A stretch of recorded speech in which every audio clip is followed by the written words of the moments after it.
de Dieu, le docteur Adélard, par rapport à votre intervention tout de suite de ces messages de la nudité de Jacob.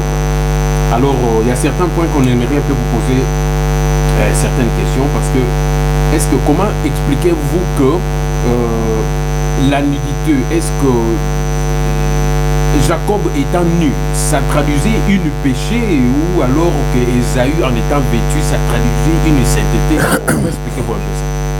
Bon, la question elle est importante, mais il faut saisir que nous sommes en train d'expliquer le langage de l'ombre. Hein? Oui. Dans le langage de l'ombre, il y a beaucoup de choses qui s'expliquent. C'est-à-dire que toute nudité dans la Bible ne veut pas dire nécessairement péché. C'est pourquoi j'ai toujours dit qu'il est important de pouvoir expliquer sur quelle écriture tu t'appuies pour faire ressortir cette pensée-là. Mais d'entrée de jeu, quand nous parlons de Jacob qui est nu, effectivement, Jacob ici va représenter l'état d'un peuple dans les péchés. Les péchés ici, ça ne se conçoit pas en termes de tu as volé ou tu as fait ceci ou tu as fait cela, ça se conçoit en termes d'un peuple qui n'a pas Dieu. Donc, un païen, un peuple qui vit dans le paganisme, c'est ce qu'était Jacob. C'est pourquoi sa nudité ici représente cette chose-là. Ésaü, c'est comme je l'ai expliqué, il prend deux images à la fois. Il prend l'image d'Israël par le fait qu'il avait un habit. J'ai expliqué que l'habit, c'est la parole. C'est donc que Dieu avait d'abord donné la parole à Israël. Donc ça, et de deux, j'ai aussi expliqué que le vêtement, Ésaü est aussi l'image de Christ. Pourquoi? Je me suis appuyé sur Romain qui dit que nous allons nous revêtir de Christ. C'est-à-dire que Christ c'est aussi un habit, mais il nous a légué cet habit pour que nous puissions l'avoir. Ainsi, il faut faire attention, quand nous prenons Ésaü comme étant l'image de Christ, il va représenter la sainteté.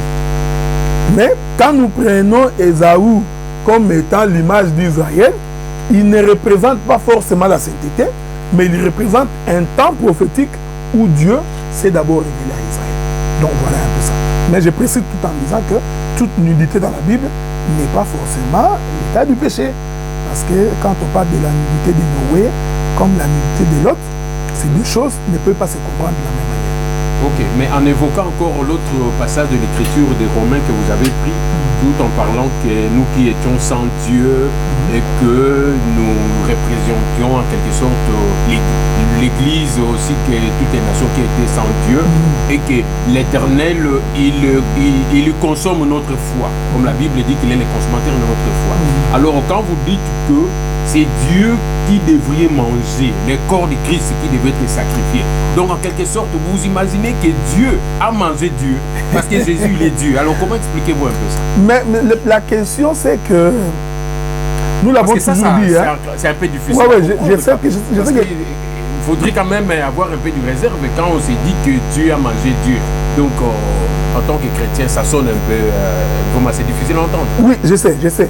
Mais c'est ça ce que nous appelons évangile, justement. Donc, c'est ce que j'ai toujours dit, que l'évangile, ce n'est pas... Parce que si tu répètes l'écriture, tu auras des difficultés pour dire comment Dieu mange Dieu. Bon, rentrons d'abord pour expliquer comment la Bible explique le manger de Dieu. Parce que nous sommes d'accord que Christ, c'était le sacrifice. Un animal qu'on devait sacrifier, comme vous l'aviez aussi dit tout de suite.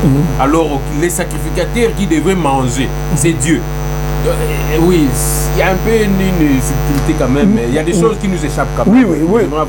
Mais la question, c'est que il y a ce que nous appelons le langage de l'ombre.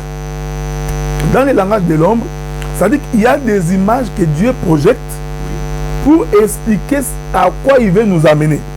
Parce que vous allez comprendre que techniquement, quand on sacrifie, il y a la notion de couper la viande, de mettre au feu, de brûler. Et le livre de Lévitique nous dit, quand vous faites cela, c'est la fumée qui monte vers Dieu qui va déterminer si Dieu t'a agréé ou il t'a pas agréé. Il aspire alors. Il aspire. Donc, c'est ce que j'appelle moi le manger de Dieu. Donc, c'est un langage prophétique qui nous fait comprendre que Dieu a agréé ton offrande. Il a agréé ton sacrifice. Or, quand tu lis ta Bible, tu vas voir que Dieu n'a pas agréé un autre sacrifice, si ce n'est que Jésus lui-même. C'est là, je crois, c'est le livre des Hébreux. Tu n'as agréé ni sacrifice. Ni voilà. Tu m'as fait un corps. Hébreux chapitre 10. Ouais, exactement. Donc c'est Hébreux chapitre 10. Donc tu vois, c'est ce que nous sommes en train de vouloir expliquer au peuple de Dieu pour qu'il puisse nous saisir là-dessus. Bon, on va essayer de lire ça. Donc nous sommes dans le livre des Hébreux, chapitre 10. Je vais trouver cette écriture, on peut la chercher ensemble. Oui. Chapitre 10, nous pouvons commencer même au 8e ou 7e verset. Voilà, la Bible dit ceci. Voilà. Voilà. Donc 8, après avoir dit, tu n'as voulu, tu n'as agréé ni sacrifice, ni offrande, ni holocauste, ni sacrifice pour le péché, c'est qu'on offre selon la loi. Il dit ensuite, voici, je viens pour faire ta volonté. Il abolit ainsi la première chose pour en établir la deuxième, car c'est en vertu de cette volonté que nous sommes sanctifiés. Par l'offrande du corps de Jésus-Christ, une fois pour toutes. Tandis que tout sacrificateur, là vous pouvez descendre même si... au niveau 14 alors... Le verset 14 dit, voici l'alliance... non, 14 dit... Car par une seule offrande, qu'il a amené à la perfection pour toujours ceux qui sont sanctifiés. Voilà, exactement. Donc, ce que nous voulons ici amener le peuple à comprendre, c'est qu'ils doivent saisir que depuis tous ces temps, Dieu en réalité, quand je dis que Dieu mange la nourriture qui est le Fils, c'est un langage. On ne prend pas ça de façon humaine parce que ça ne peut pas se comprendre. Ah donc oui, ça n'a rien du physique. Non, ça n'a rien de physique, ça n'a rien de physique. Donc même quand nous prenons les images que Isaac a mangé avant de bénir, Abraham, avant d'être béni par Dieu, Dieu devait manger. Ce ne sont que des images pour démontrer que la prière ne peut pas être exaucée que par Dieu lui-même. Bon, allons plus loin. Donc même quand Jésus lui dit que si tu veux me suivre, tu dois manger mon corps et boire mon sang, il n'était pas non plus question de physique. Non, non, ce n'était pas non plus de physique, parce que c'est aussi là encore un langage. Parce qu'il va venir interpréter plus tard que son corps c'est un pain. Voyez-vous? Il dit, je suis le pain de vie descendu du ciel. Or, le pain, c'est la nourriture. Exactement. Donc, prophétiquement, quand Jésus disait de manger son corps et sa chair, il voulait expliquer c'est de manger la nourriture et écouter la nourriture. Voilà. C'est pourquoi la Bible dit, il y a des écritures qui disent, ce n'est pas ce qui entre dans l'homme qui suit l'homme, mais c'est ce qui sort. Mais pour que ce qui sort puisse te suivre, il faut d'abord qu'il entre. Il n'y a pas de manière.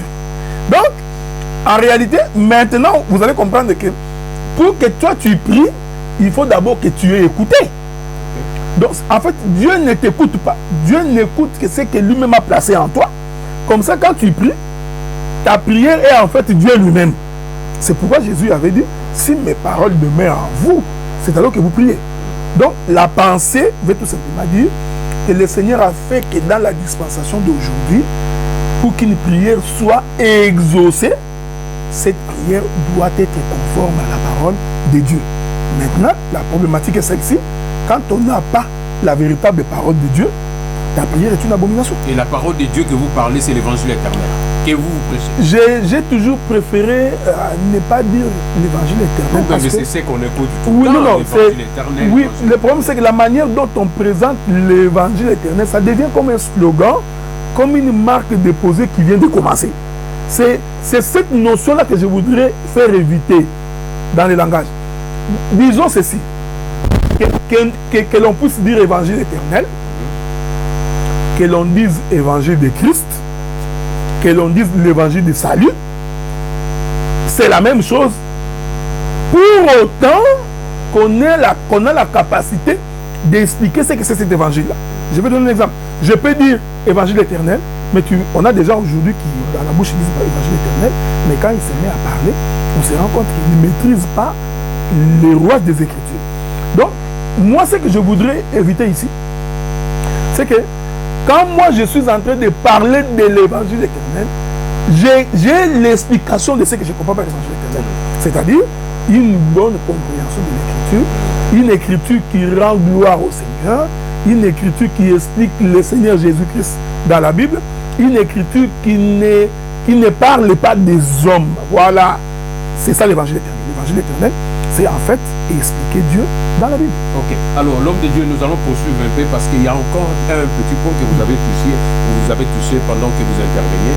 Est-ce que vous avez dit que le Dieu n'exauce pas le chrétien?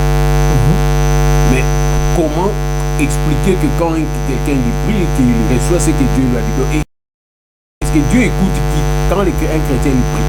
Parce que par rapport aux vêtements, vous avez dit qu'il faut revêtir le vêtement. Donc, en quelque sorte, il y a quoi? Donc, quand Isaïe, il a parlé à son fils Jacob, lui, il sentait quand même que la voix c'est une autre, et il sentait, en touchant, c'était une autre. Alors, comment placer la prière d'un chrétien par rapport à la présentation de Jacob devant Isaïe? Voilà, c'est une bonne question. Dans le cas de Jacob, vous allez remarquer que Isaac a reconnu que c'était la voix de Jacob. Bien sûr. Mais ce qui a bloqué Isaac de ne pas bénir, et ce qui a fait que Isaac puisse bénir Jacob, malgré le fait qu'il savait que c'était Jacob, parce qu'il a dit, la voix que j'entends là, c'est la voix de Jacob. Exactement. Là, c'est l'écriture. C'est l'écriture. Donc, il y a deux éléments qui ont permis que Isaac continue à bénir. C'était d'abord, le fait qu'il avait mangé. Et nous avons expliqué que le manger vient par le sacrifice d'un animal. Et ensuite, il y avait les vêtements. Donc, ces deux choses représentent à la fois la mort du Seigneur et la puissance du Saint-Esprit que nous revêtons. Maintenant, vous allez voir, la voix, c'est la voix de Jacob. C'est pour dire quoi? Quand nous nous prions, c'est nous qui parlons. On peut dire que ça, c'est la voix d'Arthur, ça, c'est la voix d'Adéla. Donc, même quand nous prions tous les jours ici, nous ouvrons nos bouches, nous disons, Seigneur, écoute-moi. Mais c'est ma voix qui sort. C'est ça, Jacob. Toi, c'est Jacob. Mais pourquoi Dieu nous exauce? L'exaucement vient, c'est lorsque nous sommes dans la volonté de Dieu. C'est-à-dire que lorsque nous croyons à la véritable parole. De façon prophétique, en réalité, ce n'est pas nous qui faisons l'objet de l'exaucement de la prière. C'est le fait que nous marchons selon les modèles. Je vais donner un élément. Mais par rapport à votre intervention, est-ce que c'est le vêtement qui fait l'exaucement ou quoi? C'est le vêtement qui fait l'exaucement et l'odeur du sacrifice. Ce n'est pas la voix de Jacob. C'est-à-dire que ce n'est pas nous, par notre voix, que Dieu nous exauce. C'est pourquoi j'avais donné le verset où Jésus dit, il faut que mes paroles demeurent en vous. Or, les paroles, nous disons, c'est un vêtement. De façon prophétique, c'est un vêtement. Vous avez aussi souligné de revêtez-vous du Christ. Voilà, exactement. C'est pourquoi j'ai dit qu'il est important que les églises comprennent aujourd'hui que si on ne met pas l'accent sur la compréhension des Écritures, si le peuple n'apprend pas à connaître véritablement la parole, eh bien, sa prière est une abomination. Maintenant, la question que vous avez posée en disant, mais il y a quand même des gens qui prient, on voit qu'il a prié, la chose est arrivée. Il faut faire une différence entre ce que la Bible appelle la pluie qui tombe et le blé et l'ivraie pousse. Il y a des principes que Dieu a établis dans la terre, des principes divins qui y est pareil à la fois pour les païens et pour les chrétiens. C'est comme par exemple pour avoir un travail. Tu veux avoir un travail, il faut que tu aies une formation, que tu aies la formation, les capacités, les habilités, que tu sois païen ou que tu sois chrétien. Quand vous allez postuler pour un travail, si toi-même, quand tu es chrétien, tu n'as pas été formé en informatique, tu te présentes avec un païen qui est formé en informatique. Non, mais c'est tout à fait clair. Donc, on voit. C'est pas parce que tu es chrétien quand même. Exactement. Donc, il faut enlever cette foi. Il faut enlever cette foi-là, non par le Saint-Esprit. Non, ça ne vient pas du ciel. Tu vois? Donc, il y a des choses où quelqu'un croit qu'il a reçu par la prière spéciale d'un enfant de Dieu. Non, non. Ce sont des principes. Donc, un païen, comme tout un peut avoir une maison, il peut avoir une voiture. Mais ce qui nous différencie, c'est le fait que la vie éternelle, tu en manques. Et cette vie éternelle vient par la connaissance de la parole, parce que la Bible dit, le peuple périt faute de connaissance. Ok, alors nous allons un peu finir sur ce point en premier par rapport à la nudité. Alors comment vous expliquez la nudité parce que la Bible dit ceci, je vais lire l'Écriture, parce que vous, le ministre de quoi? De l'évangile éternel, je répète encore, même si vous ne voulez pas vraiment ces connotations, mais ça vous colle à la peau. Non, non, j'aime bien. Nous sommes les ministres de l'évangile éternel. Oui. Sauf que nous ne comprenons pas l'évangile éternel. Dans le sens des groupes de prière. Voilà. Okay. La Bible dit ceci, nous sommes dans le livre de Genèse chapitre 3, la Bible dit ceci, je vais lire à partir de 8e verset. Alors ils entendirent la voix de l'Éternel Dieu qui parcourait les jardins vers le soir. L'homme et sa femme se cachèrent loin de la face de l'Éternel Dieu, au milieu des arbres du jardin. Mais l'Éternel Dieu appela l'homme et lui dit, où es-tu? Il répondit, j'ai entendu ta voix dans le jardin et j'ai eu peur parce que je suis nu. Je me suis caché. Et l'Éternel Dieu dit, qui t'a appris que tu es nu? Est-ce que as-tu mangé l'arbre dont je t'avais défendu de manger? Donc, la Bible dit que qui t'a appris que tu es nu? Donc, nous voyons que la nudité était avant que Adam et Ève puissent consommer l'arbre de la connaissance du bien et du mal. L'écriture est claire que la nudité était avant. Parce que tout de suite, vous avez dit que, parce que la Bible dit qu'ils ont reconnu leur nudité après la consommation. Mais maintenant, alors, quand vous dites maintenant que cette nudité-là de vie et que, parce que ce n'est pas le péché non plus, alors bon, comment est-ce qu'ils ne sont pas devenus nus? Ils ont reconnu leur nudité. Bon, je vais trouver une écriture. Hein? Oui. Je vais essayer de trouver une écriture dans la Bible.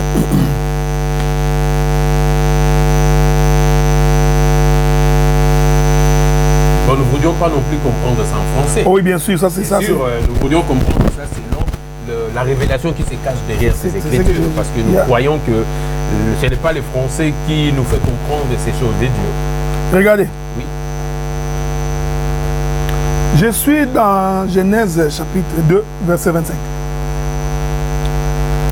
C'est pourquoi nous disons, quand tu es en train de lire la Bible, de faire très attention. C'est ici que les Français ont échoué. Hein?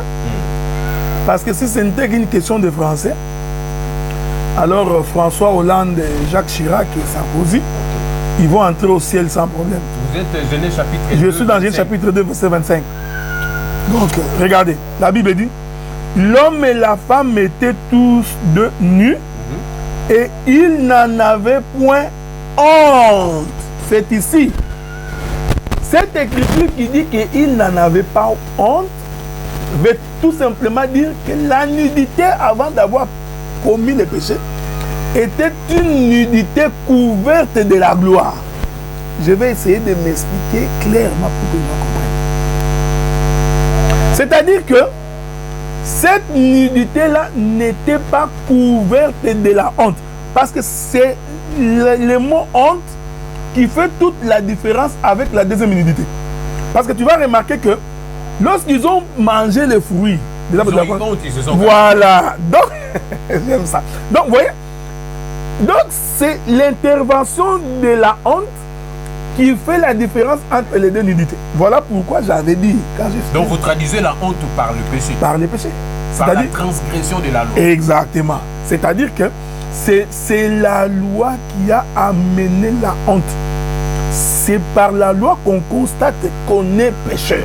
Parce que Paul dit, ni t'étais la loi, je n'aurais pas connu que le péché. Donc, c'est cette honte-là qui se traduit par la transgression de la loi qui fait la honte de ce qu'on devient. Cela veut dire que d'une façon prophétique, cette chose, bon, parce que vous me posez la question, je vais quand même la dire. Il n'y a pas de souci alors. Regardez. Pourquoi la première nudité de l'homme et de la femme n'était pas une honte? Parce que nous disons que cette première nudité, Adam et Ève étaient dans les lieux très saints. Bon, là, je vais m'expliquer. Parce que comprenez. Là où Dieu descendait les voilà. Parce que remarquez, Dieu parlait à Adam. Il le côtoyait, il lui parlait. Oh, quand tu lis le livre d'Exode, le livre de Lévitique, tu vas remarquer que lorsqu'on fait le tabernacle qui était un modèle céleste, c'est-à-dire que Dieu avait amené Moïse au ciel pour que Moïse puisse voir le modèle. Dans le tabernacle, il y avait trois parties. Il y avait le lieu saint, très saint, et le parvis. Voilà, et le parvis. Le saint des saints, la Bible dit que c'est là où Dieu habitait. Il n'y avait pas la lumière. Hein? C'était la chambre. C'était une chambre. C'est la chambre de Dieu. Vous dites encore c'est la chambre. Mais c'est la chambre de Dieu. Mais non, mais vous complétez la chose quand même. Mais écoutez. Qu'est-ce qu'il y a encore la chambre? On a vu juste, il y avait bon, regardez. Il y avait quoi? L'arche, l'alliance. Regardez. Regardez, on va lire une écriture. Non, Parce que c'était une chambre de Dieu. C'est là où Dieu habitait. C'est là qu'il... Vous ne trouvez pas que certains de vos vocabulaires, quand même, C'est ça sort, parce bon. que là, on a Vous savez, Jésus avait dit... Puis là, vous dites la chambre, et normalement, Dieu n'a pas de femme. Oh, c'est justement ça toute la difficulté. Parce qu'Adam et Ève constituaient la femme de Dieu dans sa chambre. C'est là où je viens pour expliquer la nudité avant le péché. Là, vous aurez des problèmes si vous êtes encore nos amis de l'autre côté. Regardez. Il y a une écriture dans les livres de... Psaume, je crois. Je vais trouver cette écriture-là. On va courir pour aller trouver cette écriture. Qu'est-ce qui parle là à peu près peut-être C'est du soleil là qui sort. Oui, là, qui sort de sa chambre. Ah donc, bon, on va trouver ça là. semblable à un parce époux. Pourquoi je trouve cette écriture-là? Il devrait être là en principe. Jérémie, dans l'âme.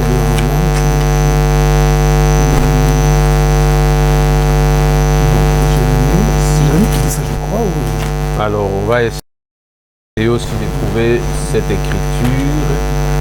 Je pense que c'est dans Psaume. Ouais, c'est dans Psaume. Voilà. Nous sommes dans Psaume chapitre 19. Verset 5. La Bible dit, le soleil semblable à un époux qui sort de sa chambre s'élance dans la carrière avec la joie d'un héros. Ici, le soleil, c'est Jésus, hein? C'est pas Dieu. Non, mais écoutez, c'est pas le Père. Mais écoutez, bon, voilà, on va expliquer que c'est Dieu. D'abord, retenons qu'ici, on dit que le soleil, c'est un époux. Que c'est Jésus d'abord. Voilà. Maintenant, je vais démontrer que c'est Dieu aussi. C'est un époux qui sort de sa chambre. Bon. On ne veut pas rentrer dans l'enseignement encore, Jésus est Dieu. Oui, mais quand même, on va aider les frères pour qu'ils comprennent quelque chose. Maintenant, allons voir. Qu'est-ce que la Bible appelle époux? Voilà, on va lire ça. C'est mon frère Jérémie qui m'aide. Je crois. C'est toujours Ésaïe. Voilà. Ésaïe chapitre 54, verset 5. Écoutez ce que la Bible dit. Ton créateur est ton époux. Donc, si vous êtes d'accord avec nous que Jésus c'est le soleil, maintenant Ésaïe vient de montrer que l'époux est un créateur. Vous avez trouvé un ah ouais, mais ouais, ce sont les Écritures. C'est pas par nous-mêmes. Donc, nous comprenons que l'Éternel est un époux. Or, quand on parle de l'époux, c'est en fonction du fait qu'il a une épouse. Donc, toi, tu deviens époux parce que tu as une épouse. Tant que tu n'as pas une épouse, on peut dire un monsieur, ou je ne sais pas moi quoi. Donc, l'étiquette de l'époux, c'est lié à l'épouse. Donc, ici, on va très vite comprendre que l'Éternel est un époux. C'est-à-dire, il a une femme. Or, où est-ce que l'époux et l'épouse entrent en intimité? Dans la chambre. Dans la chambre. Vous comprenez? Voilà pourquoi nous expliquons que le lieu très saint, c'était ça la chambre de Dieu. Et c'est là-bas que l'Éternel rencontrait Adam. C'est pourquoi j'ai dit, il ne faut pas lire la Bible comme les livres de Tintin au Congo. Parce que vous allez commencer à... Donc vous dites maintenant que les jardins d'Éden, c'était le lieu saint. C'était une maison. Le tabernacle. C'était, voilà. Les jardins d'Éden avaient un lieu très saint, un lieu saint et un parvis. Je vais dire ça. Or, quand l'homme et la femme se déshabillent dans la chambre, ils sont nus, mais ce n'est pas une honte. Mais comment expliquer encore que Aaron il rentrait là-dedans alors et qu'il lui voyait Dieu avec sa femme? Mais ce sont les langages des hommes. Parce que vous allez comprendre que Aaron qui entre dans les lieux très saints, c'est aussi l'image d'une femme. Encore? Oui, parce que regardez, Aaron avait sur son pectoral les 12 pierres qui représentaient tout un peuple. Qui représentait qui? Israël. Donc quand Aaron rentrait, en fait c'était comme Israël qui rentre dans la chambre. Mais j'ai lu avec toi Ésaïe. Ésaïe dit que ton créateur est ton époux. Donc Israël est une femme. On est d'accord voilà. avec les Écritures. Donc je voulais expliquer la première honte, la première nudité. Oui. Cette première nudité, c'est le lieu très saint. Parce que c'est dans les lieux très saints qu'on parle là, le chaos là du premier là. Donc quand on dit qu'ils étaient nus, mais bon, ils n'en avaient point honte avant d'avoir mangé. On se limite au niveau d'Adam et Ève. Parce que si on rentre encore en profondeur, les habits, nous conscience, ça c'est encore un autre. C'est encore un autre enseignement. Donc nous comprenons que quand la Bible parle de la première nudité, ils n'avaient pas de honte. Cela suppose que Adam et Ève étaient dans le lieu très saint. J'ai expliqué que le lieu très saint c'est une chambre. Or, dans la chambre, c'est là où l'homme et la femme se déshabillent. Pour que la femme puisse avoir la vie. Là, je parle à des grandes personnes pour comprendre le langage. Maintenant, La deuxième unité qui devient une honte, après la consommation, après la connaissance. Voilà. Et nous disons, on va l'expliquer les jours où le Seigneur le permettra. Adam et Ève ont mangé l'arbre de la connaissance du bien et du mal dans le lieu saint. Dans les lieux saints. Voilà. Et le diable leur a donné dans le lieu saint. Mais c'est ça la difficulté que les gens ne comprennent pas. Il faudrait encore repasser toute une émission pour que nous puissions encore poser.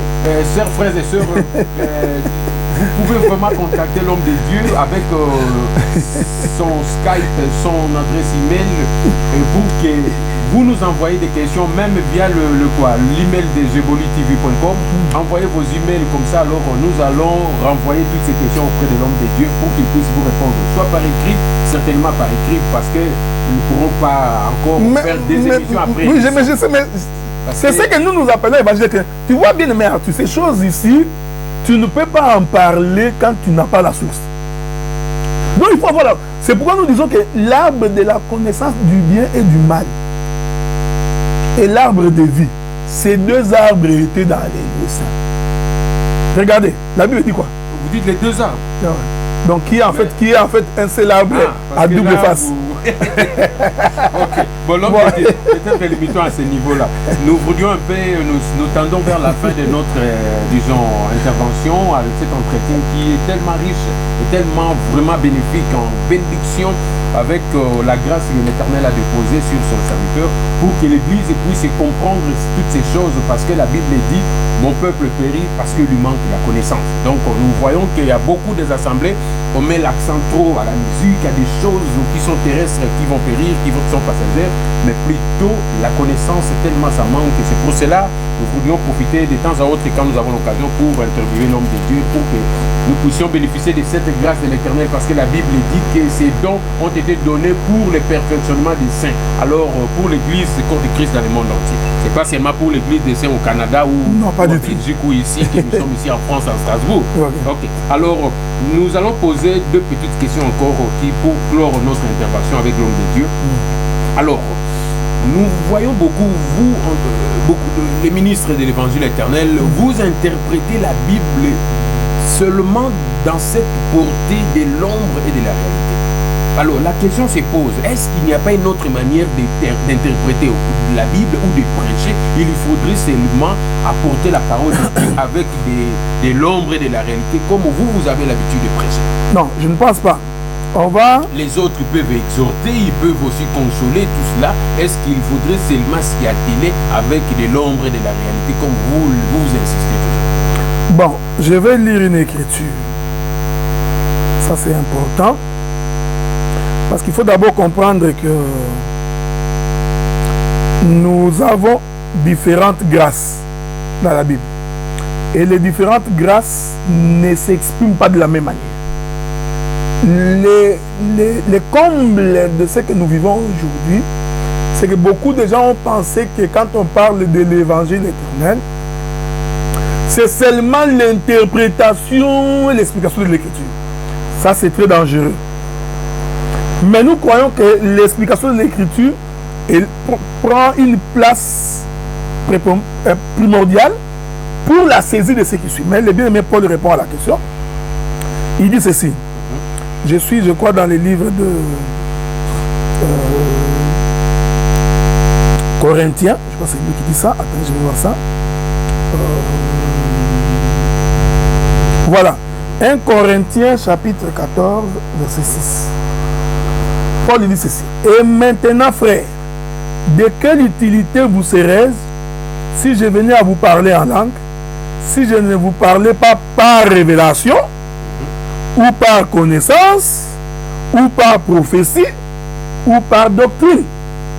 Donc, l'évangile éternel, c'est une précision importante, se comprend par révélation, par la connaissance, par la prophétie et par la doctrine.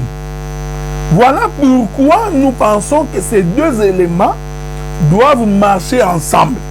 C'est-à-dire, à la fois nous pouvons interpréter les Écritures, les expliquer de façon prophétique, mais aussi il faut que cette écriture que nous interprétons, que nous puissions la vivre doctrinalement. Cela veut dire qu'il faut encourager les peuples. Par exemple, je donne un exemple, encourager au peuple à savoir comment donner. Donner quoi, de l'argent? Ah, mais les offrandes. Ah, les offrandes. Oui, oui. Ok, les dîmes et... Non, c'est vrai que... oui, même la dîme, on peut la donner, mais sauf que la définition de la dîme, on pourrait y revenir plus tard, parce que nous ne pensons pas que la dîme, c'est les 1/10. Mais la dîme est biblique, c'est-à-dire le salaire du serviteur, ouais. Ça doit être donné. Donc, mais du moins, l'homme de Dieu, je ne coupe pas la parole, mais tout en sachant que quand un serviteur ou tout enfant de Dieu, surtout les gens qui prêchent l'évangile, quand ils lisent une partie de la Bible, ils doivent toujours se poser la question, est-ce que de chercher l'ombre de Christ dans les Écritures, comme vous avez l'habitude de... Oh non, non, pas nécessairement. Il y a des autres qui font l'exégèse. Non, c'est-à-dire qu'il y a des écritures. Une même écriture peut te dégager la portée doctrinale, elle peut te dégager la portée prophétique. Je vais donner un exemple. Ou évangélique. Ou évangélique. Je peux donner un exemple. Par exemple, la Bible dit qu'il y a plus du bonheur à donner qu'à recevoir. Okay. Prophétiquement, nous savons, c'est lui qui a trouvé du bonheur à donner, c'est Dieu. Okay. Il nous a donné son fils. Mais doctrinalement, il faut aussi que le peuple apprenne qu'il faut donner physiquement dans l'assemblée pour soutenir l'œuvre de Dieu. La difficulté que nous avons aujourd'hui, les hommes veulent écouter l'interprétation, ça fait du bien d'écouter la prophétie, mais les gens ne donnent pas. Et moi, je ne crois pas que quelqu'un peut prétendre qu'il connaît l'évangile. Ou qu'il est de l'évangile. Qu'il est l'évangile et qu'il ne donne pas. On ne voit plus les dons de la libération. Non, ça n'est pas l'évangile éternel. Vous comprenez? Donc, ces éléments-là, il ne faut pas l'oublier. Il y a les dons, l'exercice des dons, les dons de connaissances, les visions, les songes. Toutes ces choses-là, cela fait partie. Ok. Alors, une autre question. Merci pour la réponse d'homme de Dieu. Il y a aussi un des ministres de l'évangile éternel qui avait aussi souligné cela, c'est le docteur Roger Bouloni. Alors, pourquoi est-ce que vraiment dans d'autres assemblées, on voit la manifestation du Saint-Esprit, on voit les gens qui tombent, même si vous dites que c'est tombé là, il faudrait encore l'expliquer. Mais du moins dans vos églises, excusez-nous le terme, mais du moins dans les églises des saints comme vous le dites, on ne voit pas le Saint-Esprit agir par la manifestation des miracles ou des délivrances. On ne le voit pas, mais vous prêchez beaucoup de connaissances. Mais qu'est-ce qui fait un peu cette différence? Mais je ne voudrais pas répondre pour nous. Parce qu'il ne faut pas seulement souligner la manifestation spirituelle. Nous voulons aussi voir la manifestation physique. Que les gens ils viennent avec une maladie, les délivrer. Quelqu'un qui était paralytique, il mais bien aimé Arthur, non, mais bien aimé Arthur. Nous ne le voyons pas beaucoup, ni dans vos campagnes, non, mais les autres, on le voit. Arthur, nous en avons, il y en a plusieurs. D'ailleurs, je vais dire... La majorité de vos messages, il y a que je comprends. Le problème, c'est que nous ne sommes pas partisans... Vous êtes quand même d'accord avec ça? Non, je suis d'accord avec vous. Non, mais nous ne sommes pas partisans des exhibitionnistes.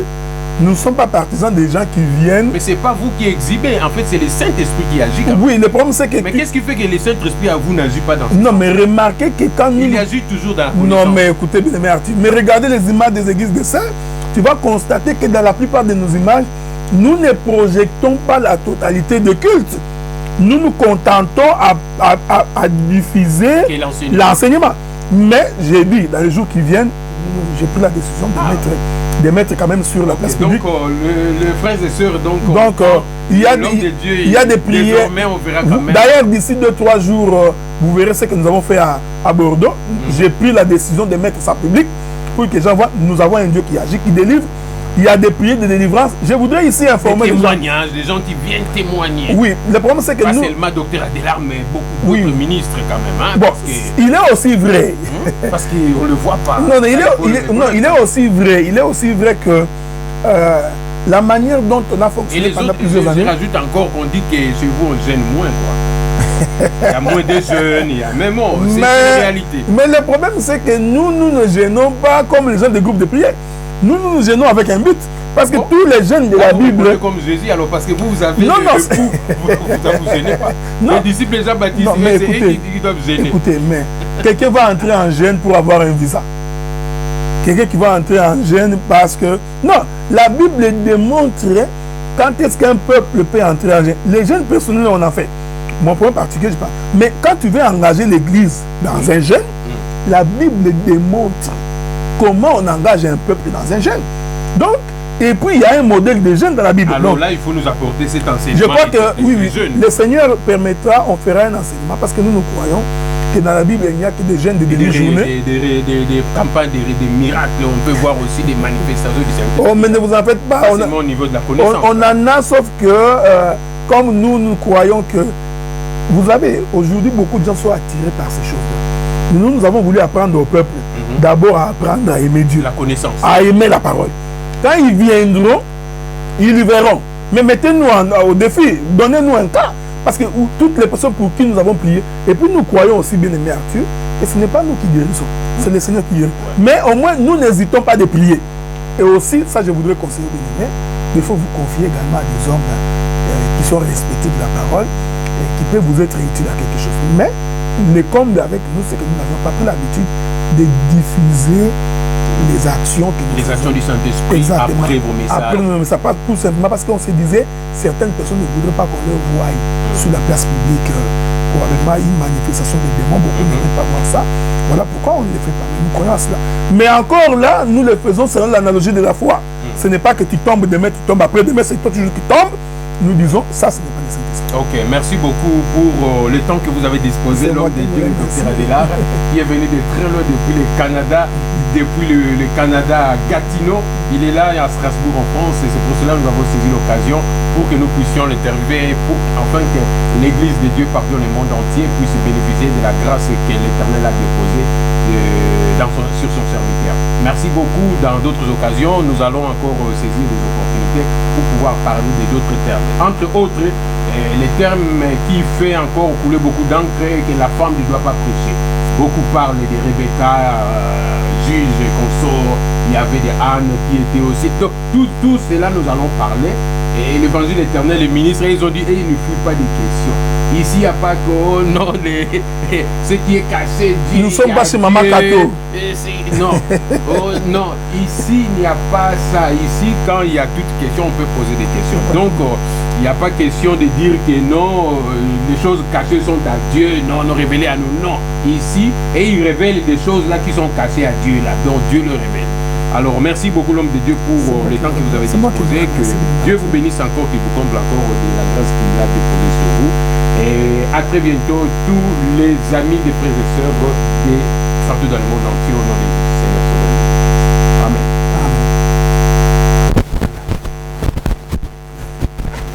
Moi, comment on a le ça? On a le petit. Mais Arthur, son bas 5 000. Son 5 000. Bon.